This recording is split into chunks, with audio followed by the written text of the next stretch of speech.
Have you ever planned for your racial justice work to go one way, but instead it went the complete opposite? Or have you ever experienced disappointment in the work that you're doing for racial justice? If you've answered yes to either of these questions, then you're in the right place. Hi, I'm Dr. Terrance L. I'm a tenured professor, and I've helped to prepare hundreds of racially just and anti-racist school leaders, and I want to help you. That's why I created this podcast to provide you and your team with real-world insights and practices that work so that you can collectively build racially just schools. On today's episode, I'm going to talk to you about 3 ways to respond to disappointment in your racial justice work. Yeah, when we are engaged in this work and things don't go according to our expectations and we experience a sense of disappointment, how might we respond? And in today's episode, I'm going to talk to you about 3 ways in which we can respond and what this means for our work as we continue to work towards building racially just and radically humanizing schools. Before we get into today's episode, I want to remind you that this podcast is brought to you by www.raciallyjustschools.com. And when you join our community today, I will send you a free video on how to make your racial justice work better.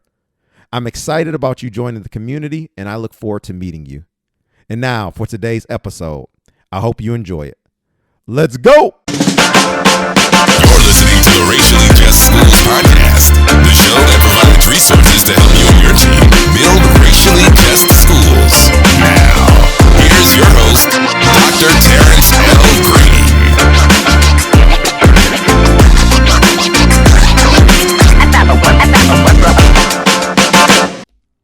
Welcome to the Racially Just Schools podcast. My name is Terrance L. and I am your host, and I am super excited that you are back again for another episode. Yeah. Now, today is going to be a shorter episode, but something that I thought would help you. And I know a lot of people experience this, and I personally experienced it more recently. And so I thought I would make a podcast about it. And I want to talk to you about how to handle disappointment in your racial justice work. Right. How to handle disappointment in your racial justice work, because the reality is inevitable. At some point, something, someone, somewhere, somehow, you're going to be disappointed. And what I mean by disappointment is when you have unmet expectations. So in other words, you have an expectation for, how you're going to be in community with folks, or you have expectation of the work that's actually going to be done. And those things just don't happen. For one thing or one reason or another, it doesn't materialize. And then you're left with these emotions, these feelings, this reality, these conditions of disappointment. And it can be even more detrimental when you're constantly experiencing disappointment in your racial justice work over and over and over and over again. And so I want to talk to you a little about this. So I think there are a couple of ways in which we can experience this and we can respond to it. One way is to internalize it, right? So the disappointment happened.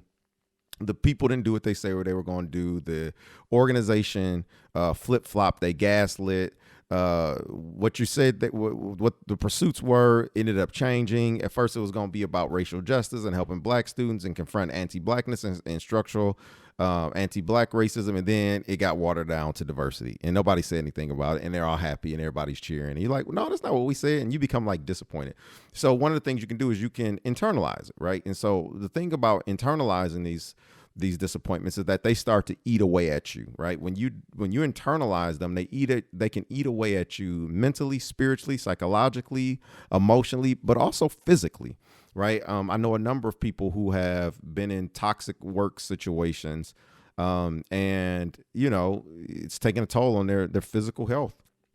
And when we internalize these things, it actually in the long run does a disservice to the racial justice work, because it can ultimately take you out and take out the other people. When I say take out, I mean, you can stop doing it. You can quit. You can put up a wall. You can, it can also be like fatal and detrimental, where this stuff can eat at us for so much and for so long.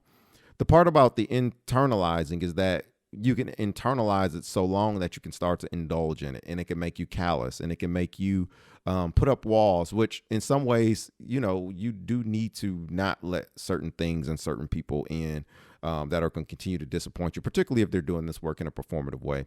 But we can internalize it, right? Another way we can respond to it is that we can inject it. So in other words, the internalization is like it coming into us. The injecting is us spewing it back out. And so like we inject that disappointment to everywhere we go, right? We put it in every meeting. We put it in every community gathering. We put it in every effort in pursuit to do racial justice work. We just putting it back. And when we putting it back, we hadn't critically processed it enough. And so we putting back this hurt and this anger and this fear and this rage. And sometimes rage needs to be put back. But rage and anger and hurt and disappointment doesn't need to be put into people, particularly people who had nothing to do with the disappointment that you experienced, right? It needs to be put back into these systems and these structures that create the normalized conditions to set up this chasm between what we say and what is actually done, right? That chasm, that gap. And so we can inject it. And so we go around putting disappointment into every other thing and this rage and this anger, and we're not able to move strategically because we've been so scarred and marred by the anger and the disappointment. And so we inject it. So first thing you can do is you can internalize it. The next thing you can do is you can inject it. The third way I think we can respond to it, and there are many of ways we can respond, is I think we can ignite it. Right. We can allow that disappointment to become a type of a reappointment. Right. We can reuse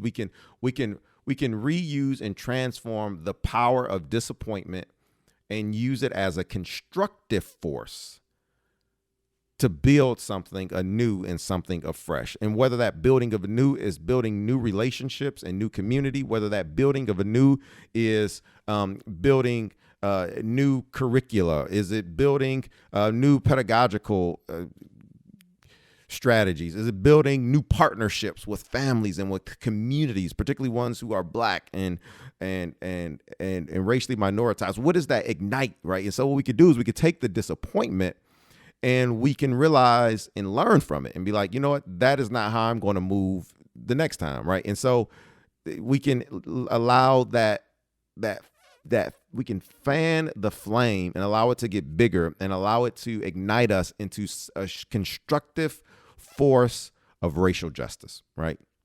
And so I just want to share that with you, right? There are multiple ways we can respond, but getting to the igniting stage, it requires us to acknowledge that, like, I'm disappointed. You know what I'm saying? It requires us to be honest and to be vulnerable with ourselves and with the people who are closest to you in your community. And so the important part of this is to make sure that you acknowledge it, you feel it, right? You feel your feelings. Like, this is it. You can write about it. You can talk about it. You can journal about it. You can create poetry about it. You can do a number of things, but I think allowing it to be and acknowledging it is important. I think that the other part of this, as we go through this, is us now reattaching a different narrative and a different story to that disappointment, right?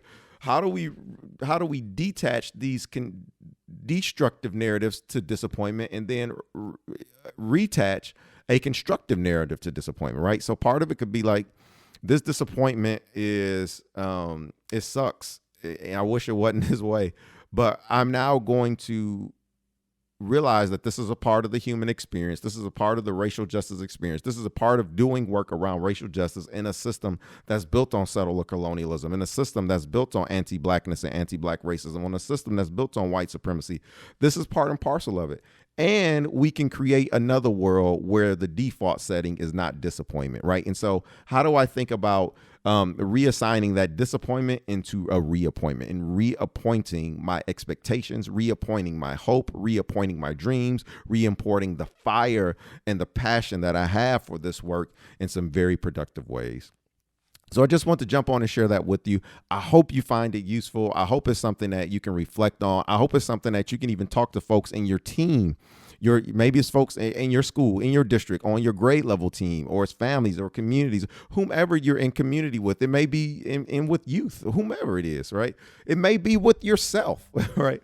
But I hope you can use this as a heuristic or as a framework to understand, like, hold on, am I internalizing and indulging? Am I injecting? am I igniting, right? And not to say that this is a linear process and that these can't happen at the same time concurrently, but it is just to give us an awareness and some clarity about where we might be and being honest about that and moving forward. Well, I hope you got something out of this. I just want to jump on real quickly and share that with you. Hey, remember, we're in this struggle to build racially just schools together. It won't be easy, but it will be worth it. All right, y'all. See you when I see you. In the words of old Marty Marr. Peace. Well, that is it, folks. Thank you so much for the Racially Just Schools podcast. I hope you enjoyed it, and I am so excited and really looking forward to our time together during future podcasts. What I need you to do is to please hit the subscribe button, share with a friend, and please leave a review. Love reviews. And if you want to hear more from me, you can head on over to www.raciallyjustschools.com. That is www.raciallyjustschools.com. When you join our community, I have a free video for you on 3 tips that will make your racial justice work better. And again, if you love the show, hit subscribe, rate it, and leave a review on iTunes. And until next time, peace.